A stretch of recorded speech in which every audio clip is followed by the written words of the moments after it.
This is the L2C Media Network. I hope you love the logo. And this is Sports Final with Steve the Baxman Baxley, brought to you by the L2C Media Network. And now, with the details from the headlines that make the sports world sing in imperfect harmony. You know, you're getting old. We can't even remember those old Coca-Cola commercials. I'm Harry Von Stuttgart, and here he is, Mr. Steve. All right. Hi. How are you? Welcome. No, I did not get my hair cut, as you can tell by the frothiness of the beard. No, I just combed it. And got to put a little shampoo on it, a little something to make it look good.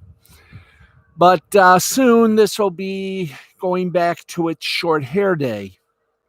And boy, I will be glad about it. Now, without further ado, or don't, let's get on with it, shall we? It's time now for your Major League Baseball scoreboard.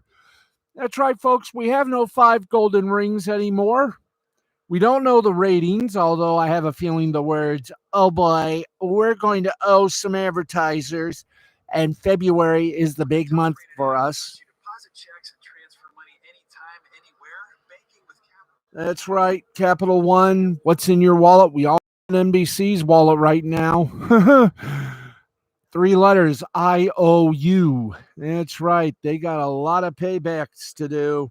And what better place to do it in than February, when they got both the Super Bowl and the Winter Olympics? Talk about your madness. Anyway, let's get on with it. The scoreboards that we bring you, the scores that we bring you, are done courtesy of Caesars Sportsbook. Remember, we are Caesar. And by the way, before I go any further, is this what I want to show the folks? No.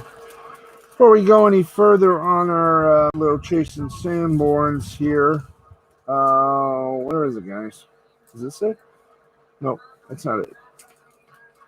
Yeah, I know we're on the air, but I gotta find the I must find what I am looking for, and when I find it, I'll let you know. No.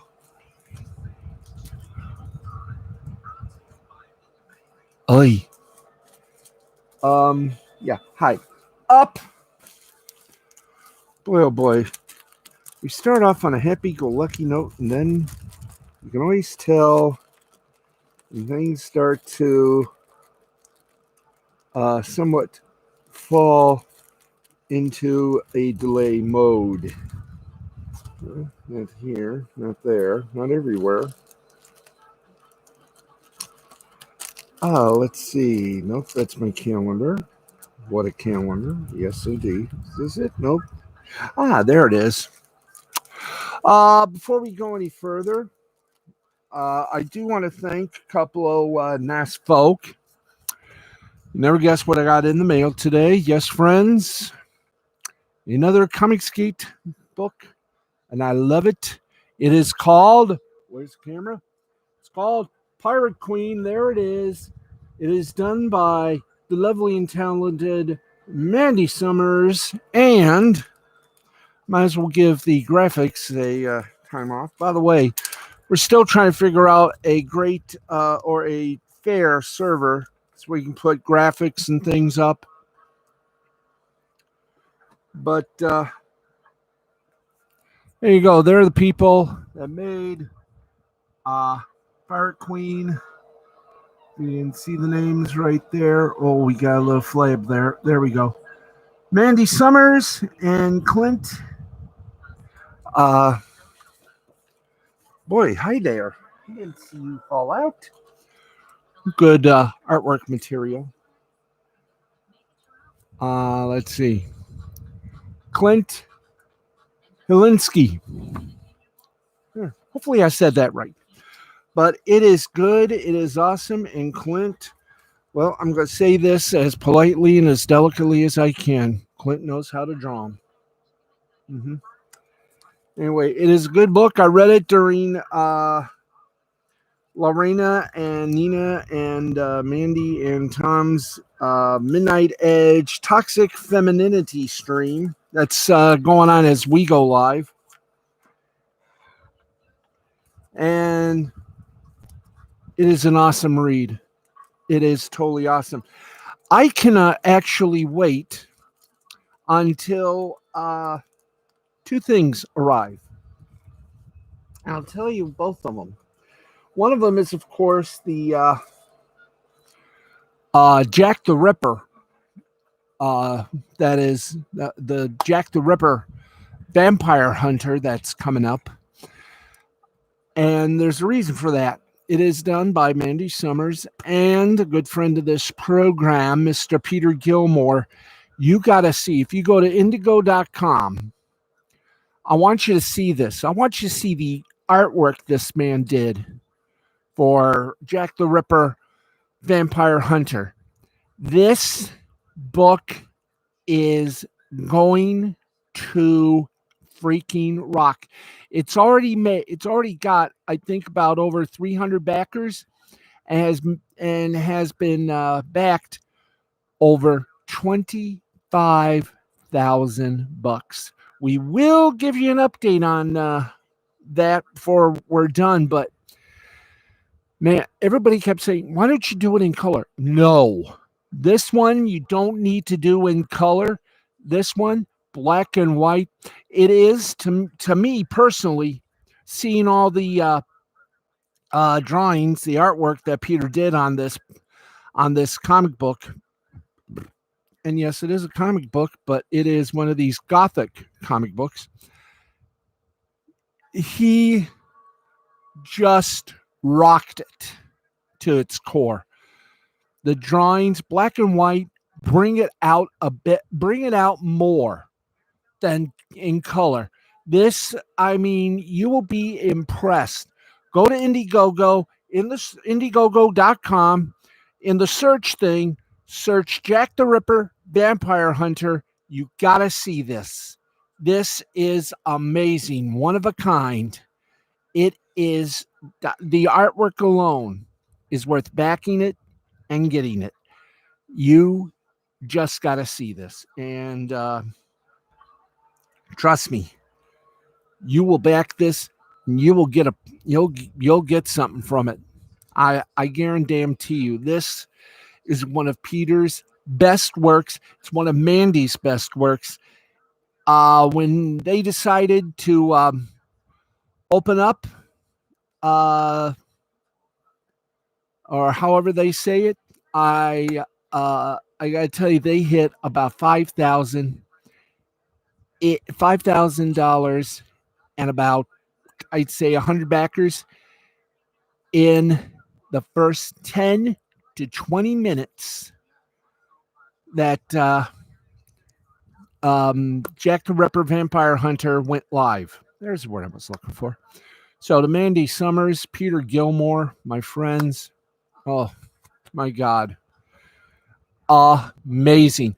And Pirate Queen, excuse me, blew my mind. Clint did good, Mandy did good.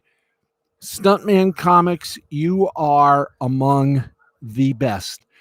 Comicsgate is going gangbusters, and I guarantee you, the next book, I hate to do this again, but I got to.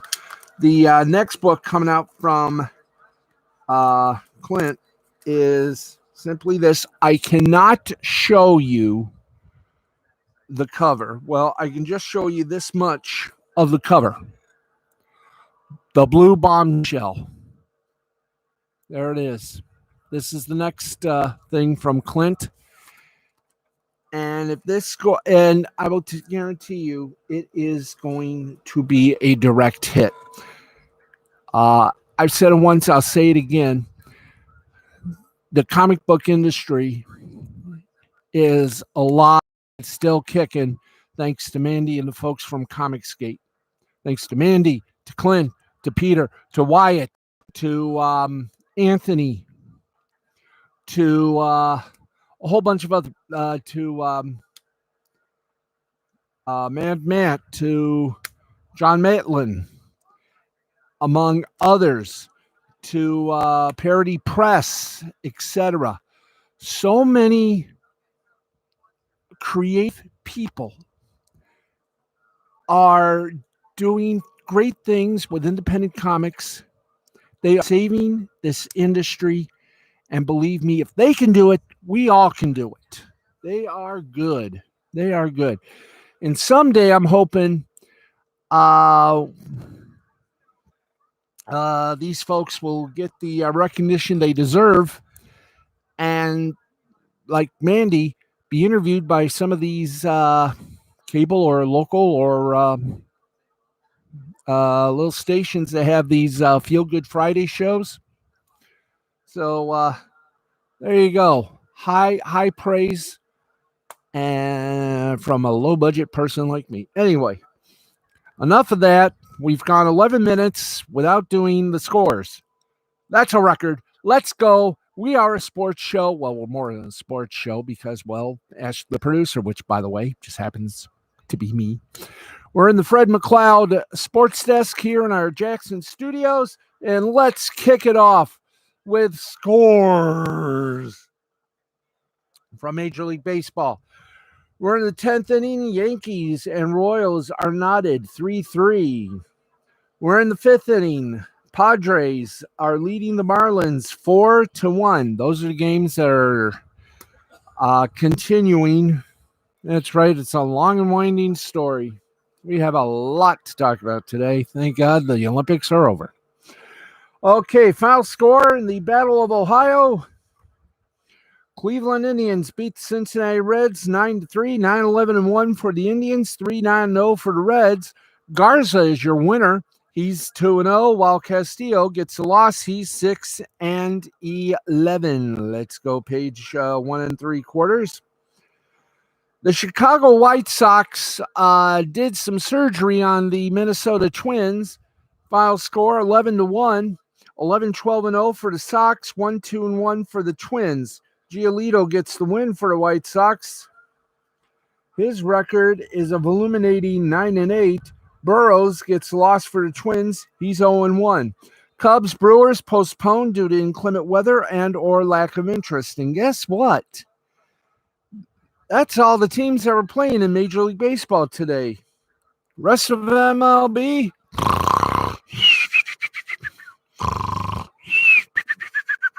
Anyway, there you go. Now, let us do a little Hitachimania, folks. It is time to go to the minor leagues and do it to it with pride and prejudice, or at least pride, which we have a bunch of here. Anyway, here we go. The Albuquerque Isotopes defeated in the top of the ninth. The Albuquerque Isotopes lead Oklahoma City by the score of 11-6. Top of the 8th inning, Tacoma leads Reno 8-3. Top of the 5th inning, El Paso is blanking Sacramento 5-0.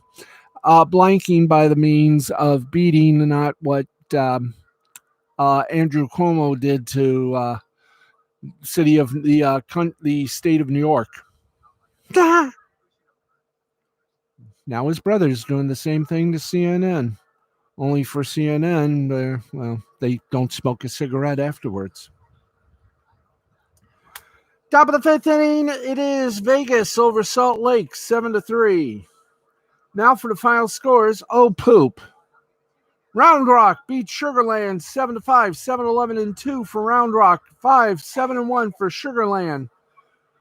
Boy, if this doesn't, I'm starting to worry about our scoreboard because that's probably the only games that were on. Those were the games that were slated to be played on AAA. Now we're in AA. Guess what? No games. They took the night off. How about High A? You're kidding. High A, no games scheduled. Oh boy. Do we have Low A? No, so There's your baseball scoreboard right there. We're going to be tap dancing. Or we're going to be Ted dancing. I have no idea. But, folks, I'm glad you're here because we're going to try everything in our power to make an hour show out of the very low night of sports action. Well, let's be honest, the Olympics ended, so you got a lot of sports that were in hibernation. Now we're back in it, and the groove is in the heart, soul, liver, pancreas, other body parts that might be functioning. With that said, we continue.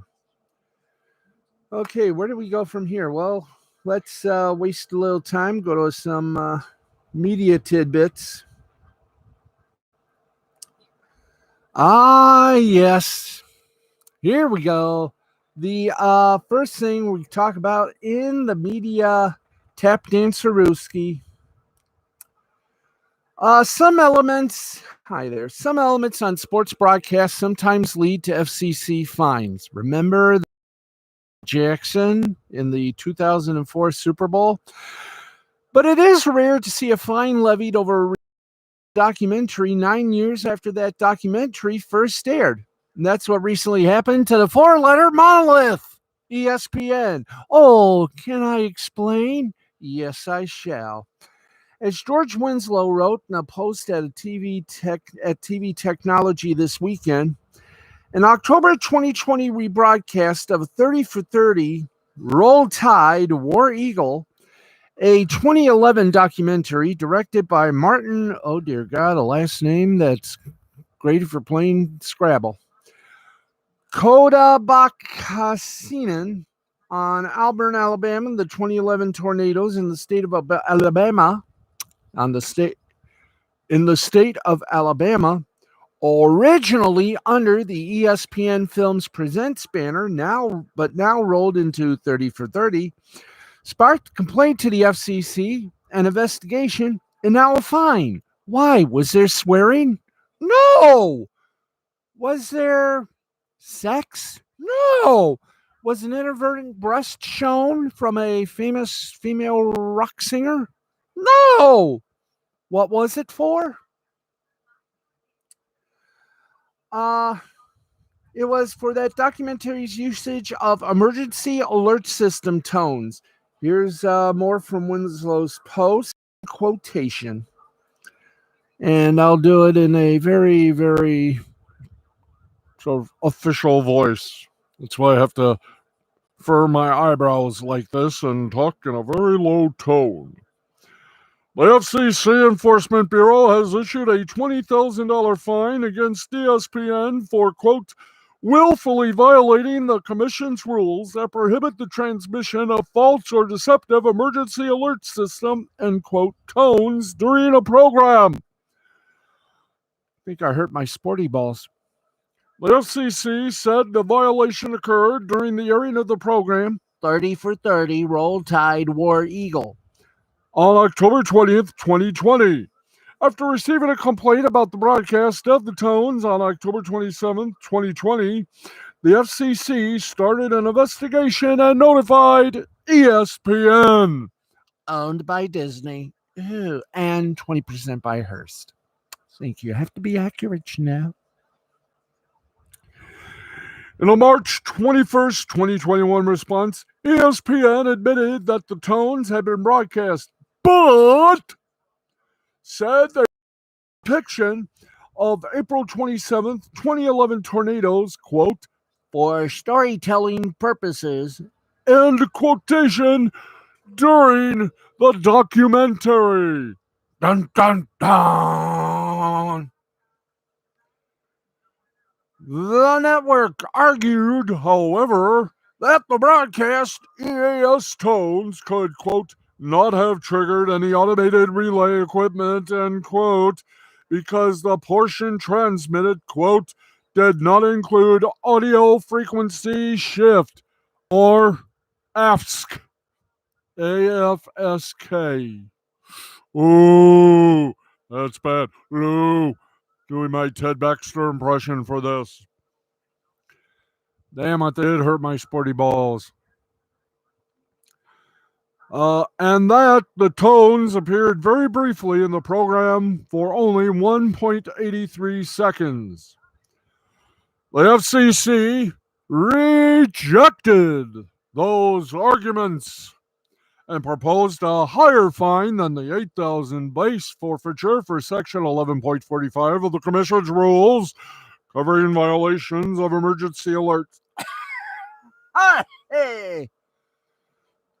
Quote, the nature of EAS violations requires particularly serious consideration because, among other issues, such violations undermine the integrity of the EAS by desensitizing viewers to the potential importance of warning tones and therefore implicate substantial public safety concerns, end quote, the FCC concluded. It also noted that ESPN had been fined in the past for violating these rules. Meanwhile, in the Hall of Justice, indeed they have.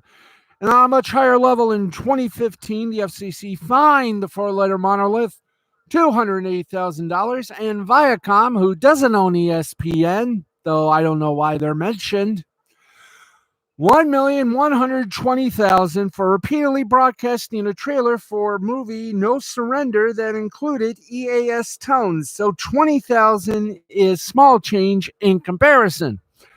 But it's still funny. Ha ha ha. He he he. Ho ho ho.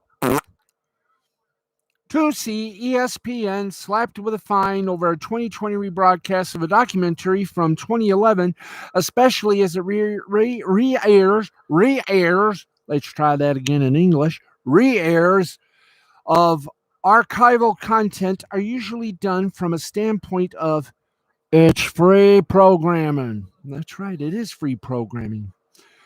In this case, it was not. But it seems likely that if they air Roll Tide, War Eagle again, that it will come with a decision to edit out the EAS tones. May I suggest, I don't know, the ESPN tones? Ba, ba, ba, ba. Or maybe something more subtle like the Sports Center tone. Da, da, da, da, da, da. Yes, friends. Meanwhile, Sinestro was doing the nasty with Batgirl. Sorry about that. No, there was the Hall of Justice, but what was the bad guys' hall? The Hall of Evil? Or the... I don't know. I have to check that out. Ah, yes, friends, even more from the four-letter monolith. Meanwhile, the Wonder Twins... well, not going to go that far. No. Let's just continue on this nice path that we have for you here. Well, apparently another loop-in of joy and happiness. Rising COVID-19 cases across the U.S. around the increasing prominence of the new Delta variant. Wasn't that a song from the beautiful and lush talented Miss Tanya Tucker? Delta variant, what's that panic you have done? Could it be that you are better than COVID-19? Sorry. They're now leading to some changes for ESPN's planned road programming. Specifically, the debate show First Take, or as we like to affectionately call it, the Stephen A. Smith Show with what's his name and what's her name, the woman that married that Rose guy. Anyway, they were supposed to be live from Center Park Stadium in Hotlanta Friday, August 27th. Hi there. Let's get back to the script. One more time. Thank you. Ahead of the week, cricket MEAC SWAC Challenge kickoff between North Carolina Central and Alcorn State on Saturday, August 28th, which College Game Day was also going to be at on Saturday morning. and was supposed to do some further road shows in the following weeks, including in Memphis on September 10th ahead of the Southern Heritage Classic. That's the September 11th game between Tennessee State and Jackson State. That latter event's feed passed along a First Take statement Monday about canceling all planned road shows. And yes, here it is. And once again, we do it in a strange yet obnoxious voice.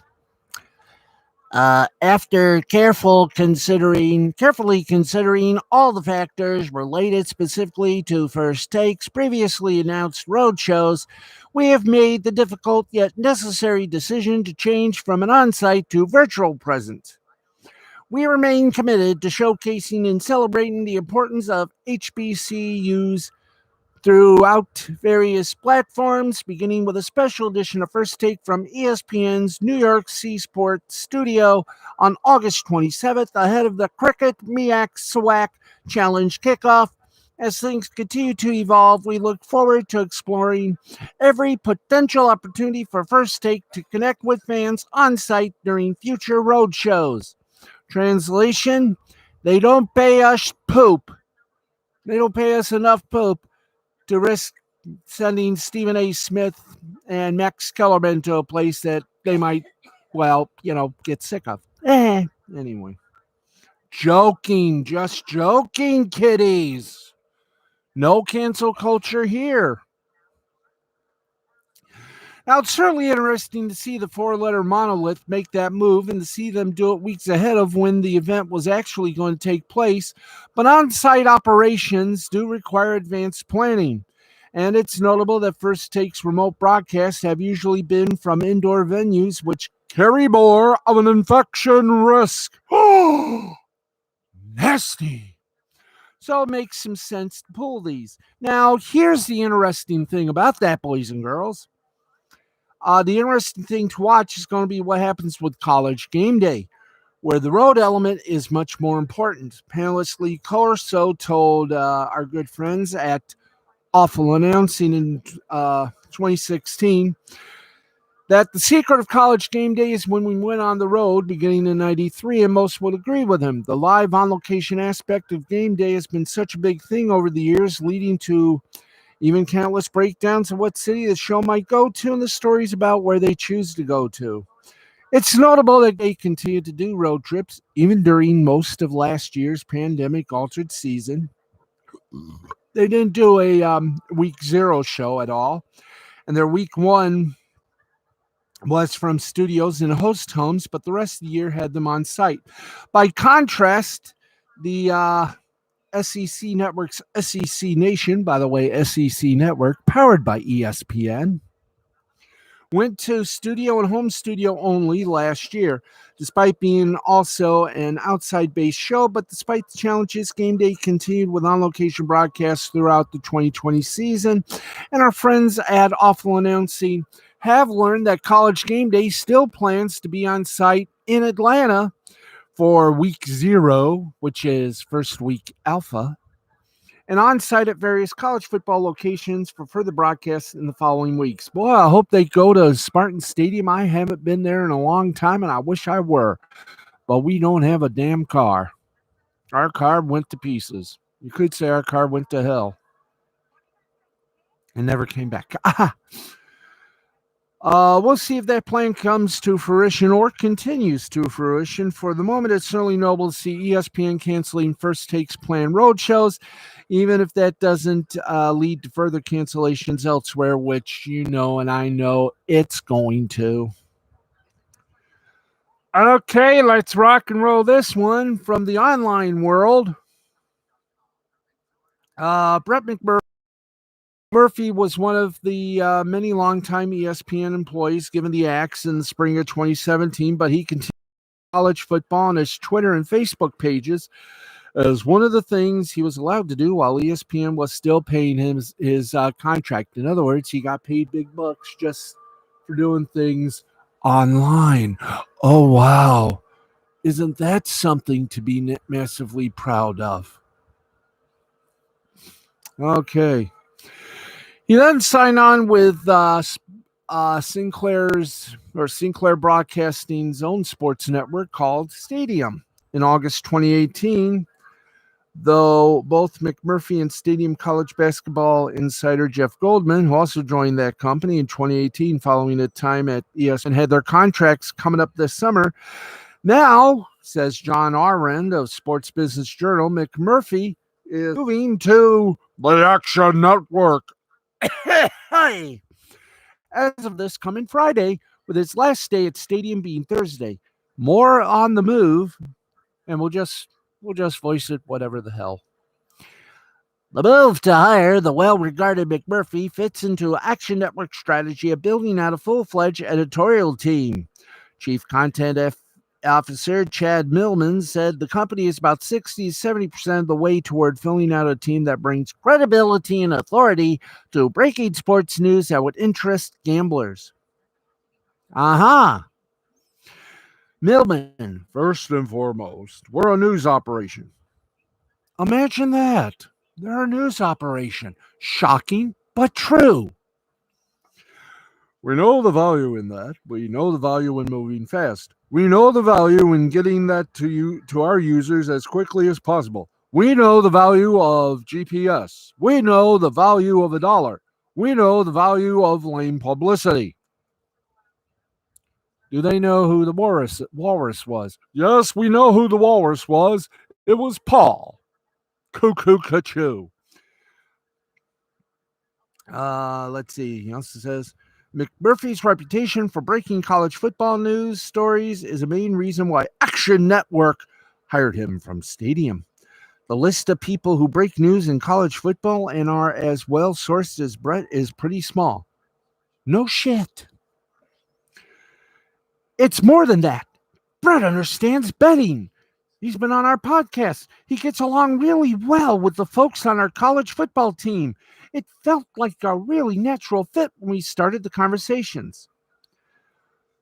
Well, there is some logic to that statement. I mean, he has been good at breaking college football news.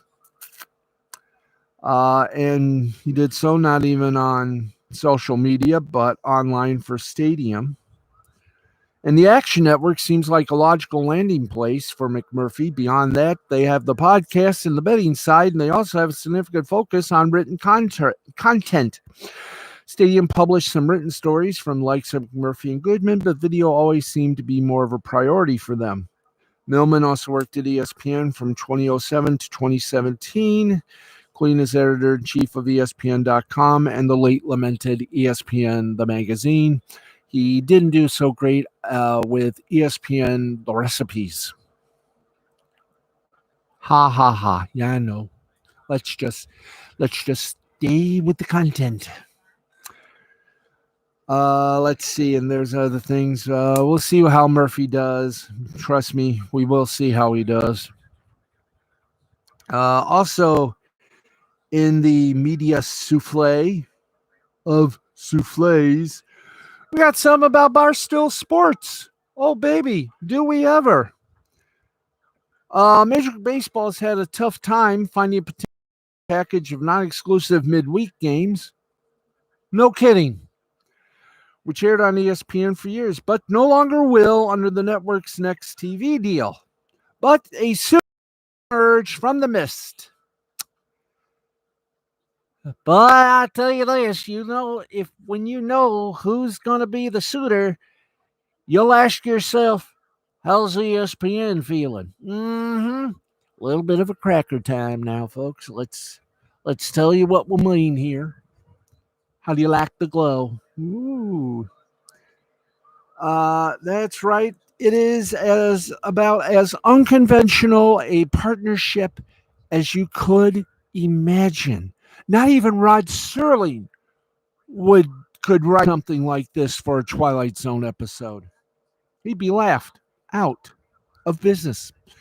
Per the New York Post, which, by the way, is owned by Rupert Murdoch's News Corp, Major League Baseball and Barstool Sports, yes, I saith the name, Barstool Sports.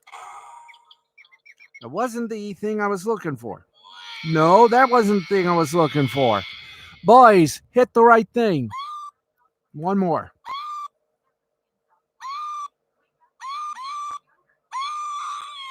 Thank you. Boy, have we been using things. That's right. Major League Baseball and Barstool Sports are discussing a deal for the midweek package. Details, as well as deals, remain as sparse as my dating life. And any deal would likely include a gambling element to the broadcast. Again, no shit. So here's the elephant in the room about any deal Major League Baseball strikes for midweek games. A, will the broadcast be exclusive? Dun, dun, dun. If so, the cost will be significantly more expensive for an outlet, and there will likely be more apprehension from MLB's older fan base if a digital outlet names the rights, like Barstool, Amazon, YouTube, what time is it right now.com to the package. Now, if the package isn't exclusive, Major League Baseball theoretically should have more potential bidders in the market for the games due to the lower cost. But it's also a double-edged sword. A lack of exclusivity, while also making the package cheaper, also lowers its overall desirability. Thus, the reason ESPN excised those games from its latest TV deal for outlets looking to add live content hours to their platforms. Ooh, beautiful idea, don't you think? I also think that going heavy on the potential sports betting aspect somewhat limits the audience here. A concern when writing about Sinclair's direct-to-consumer app. Viewers in states without mobile sports betting, including California, Florida, and Texas, wouldn't get any benefits from the betting content. Now, if the games ended up being exclusive, viewers in those markets and others would essentially be forced into watching a game broadcast featuring elements not applicable to them, which seems counterproductive. Now, it does seem like the midweek package will end up as more of a second screen, not exclusive experience, as opposed to the more traditional national broadcast. Now, if that's the outcome here, eventually it's the latest step in a sad but inevitable decline for what was once quite a vaunted part of the Major League Baseball package. Ooh, why don't you guys just give it to TBS? But that ain't all, folks. We have a dispute. That's right, a retransmission dispute. Part of Sinclair's rationale for buying the former Fox regional sports networks in May 2019 was that they could combine those RSNs with their local broadcast network affiliates in future carriage negotiations. That kind of packaging approach has worked very well for the likes of Disney, leading to the likes of ACC Network and SEC Network gaining wide carriage as part of larger deals, also including ESPN Networks, ABC-owned and operated local affiliates, Freeform, and more. But, note the furrowed brows. Yes, we must be serious on this one. Okay, let's be serious. But Sinclair has had a hard time selling the now Bally Sports branded regional sports networks lately. Those RSNs continue to not be carried on Dish or Sling since 2019. Fubo TV, YouTube TV, and Hulu Plus Live TV, all since 2020, as well as some cable providers. And Sinclair's desire, lust, want, passionately, lickably want. Okay, so I went down the rabbit hole. I'm back up again. To bundle their RSNs with their local broadcast affiliates in future deals may be part of why they're now saying that it's unlikely they'll reach a deal with Dish for further local broadcast affiliate carriage, plus a tennis channel, ahead of an August 16th deadline. Mike Farrell, not the actor, but the correspondent from Next TV, wrote a nice little article on it, and here it is.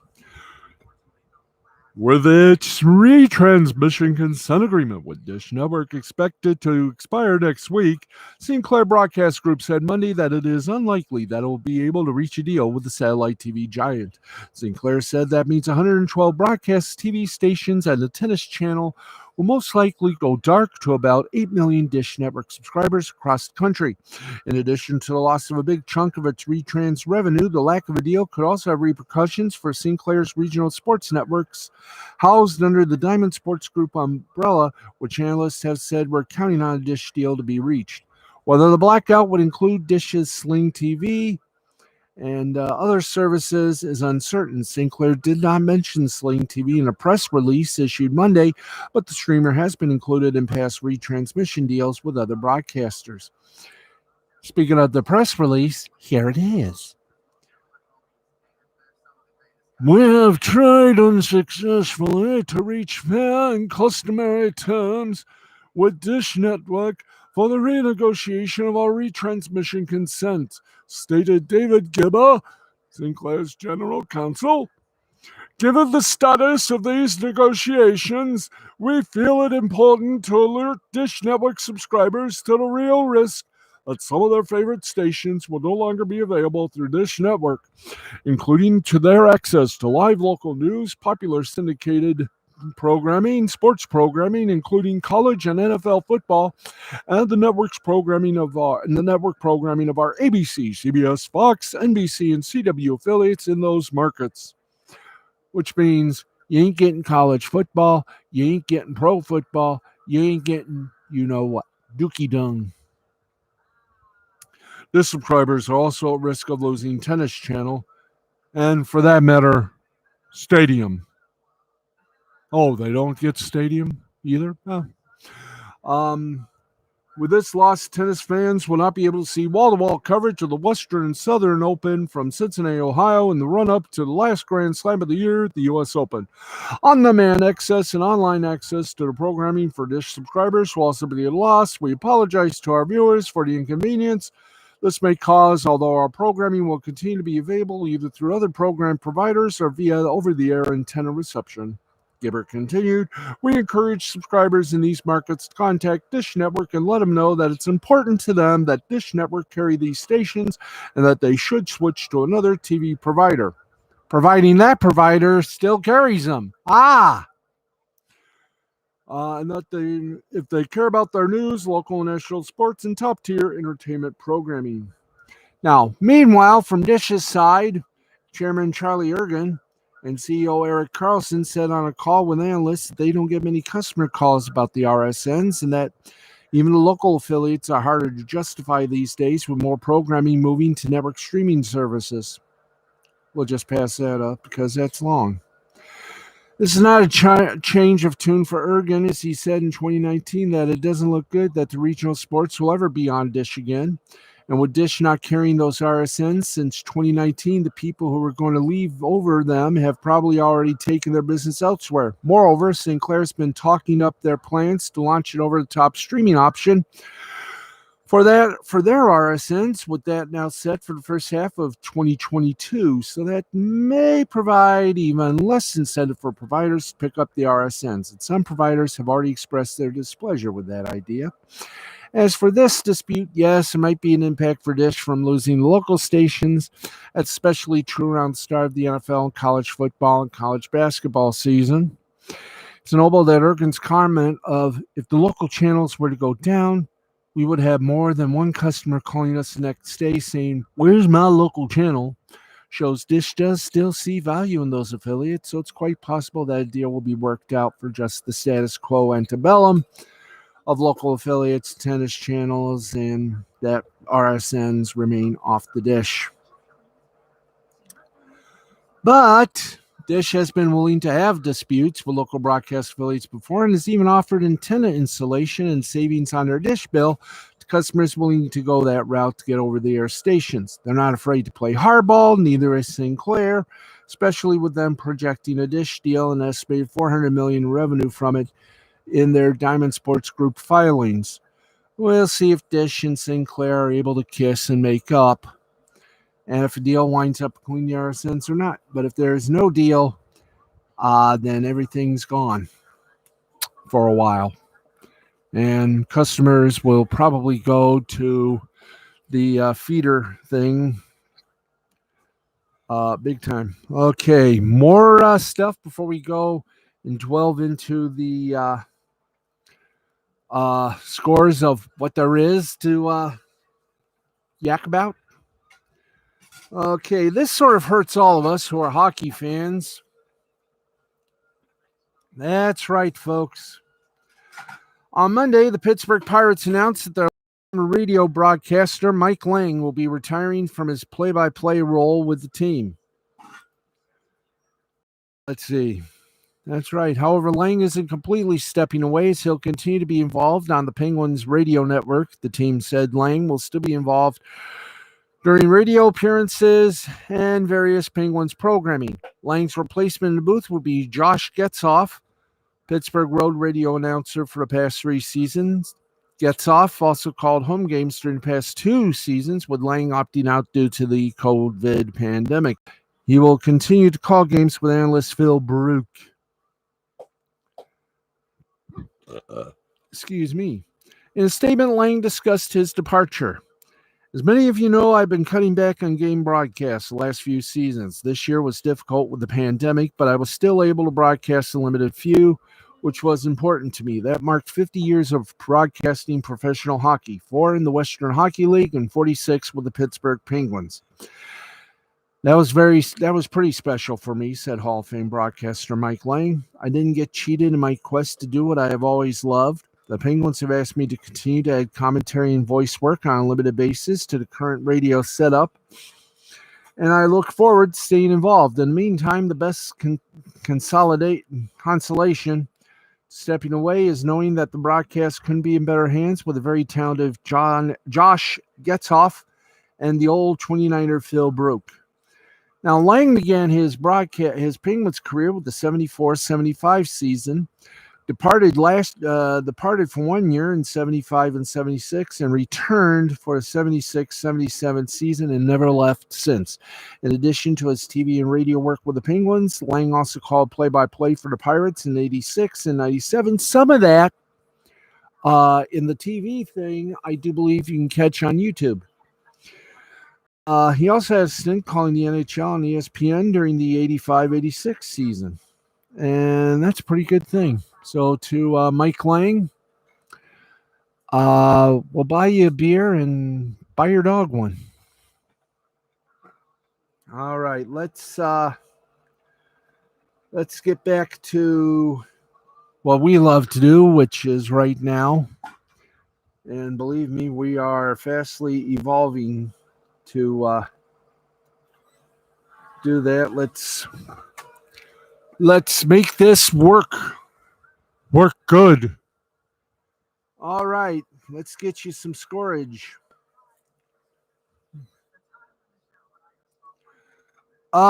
German soccer, Ingolstadt over Erzgebirge 2-1. Victoria Köln lost to Hoffenheim 3-2. Karlsruhe beat up on Sportsfreunde Lati 4-1. Borussia Mönchengladbach over FC Kaiserslautern 1-0. In Danish soccer, it was Nordsjælland over Odense Bowl Club 3-1. In Portuguese soccer, Gil Vicente over Boa Vista 3-0. Russian Premier League, Sochi over Ural 2-0. Sweden, Kalmar over Norrköping 2-1. Varsberg Bulls over Sirius, not even over them. They ended up tied, goose egg. In Major League Soccer action, it was DC over Montreal 2-1. LA Galaxy tied with Vancouver 1-1. And on the streets of Brazil, it was Grêmio 2, Chapecoense 1. Now, this we do not say for last. We have something that is meaningful to do, that we must do for last, and that is we go for a international look at sports. And we do so right now. In the World Cup qualifications in basketball, it was Belarus over Romania, 77-72. And wow, it's all there is. Not. Because we have One more thing we must do, and we're going to do it in, as we like to call it, the silence. We leave you tonight with some sad news. The racing world, and by racing, has lost a very prominent figure, Mr. Bob Jenkins. He anchored NASCAR and was the voice of NASCAR for ESPN from 79 to 2000 and called countless NASCAR, IndyCar, and F1 and other races for them through 2003, then spent time as the Indianapolis Motor Speedway PA announcer, worked for NBC and Outdoor Life Network versus NBCSN, then returned to the IMS public address role full-time from 2013 to 2020. Jenkins passed away Monday following an 8-month battle with brain cancer, which saw him reducing his workload this year. Jenkins made a huge impact in the NASCAR world as well. And this is what was said by NASCAR.com's Zach Albert. It was with ESPN and later ABC Sports that Jenkins became a familiar voice in stock car racing as NASCAR's reach expanded to a national level through the 80s and 90s. Jenkins' motorsports tenure with the network began in 81, first paired with Larry Nuber, and later leading a formidable three-man booth with NASCAR Hall of Famers Ned Jarrett and Benny Parsons. He certainly was very good at leading Benny and I where we needed to go and always making us look good, Jarrett said in 2012, and that's something I've always appreciated.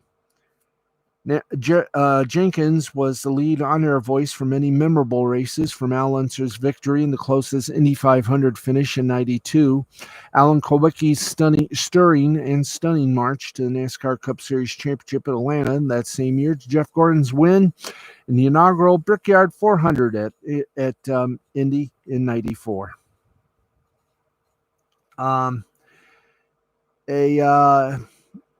A little bon mot from Dana Hunsinger Benbow at the Indianapolis. Was the iconic auto racing broadcaster who called the Indianapolis 500's closest finish and who, off the track, was a music aficionado.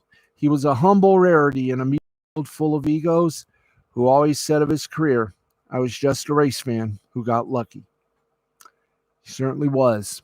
And we are all lucky to have seen the race through his eyes when we couldn't even be there. So to Bob Jenkins, a life fulfilled and a journey concluded, although too soon, now continues, guided by the hand of God.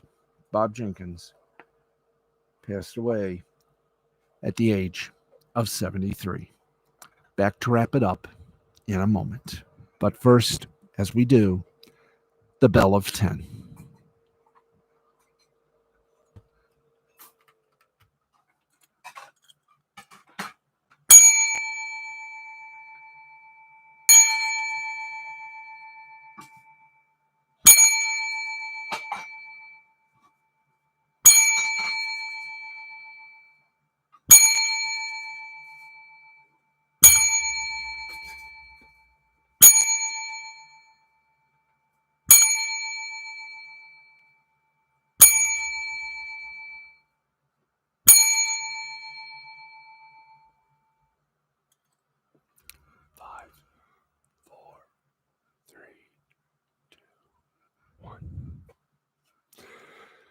Okay, and that is going to wrap it up for us. I don't like to leave on a sad note, but I know we had that. But I do want to make mention once again and congratulate.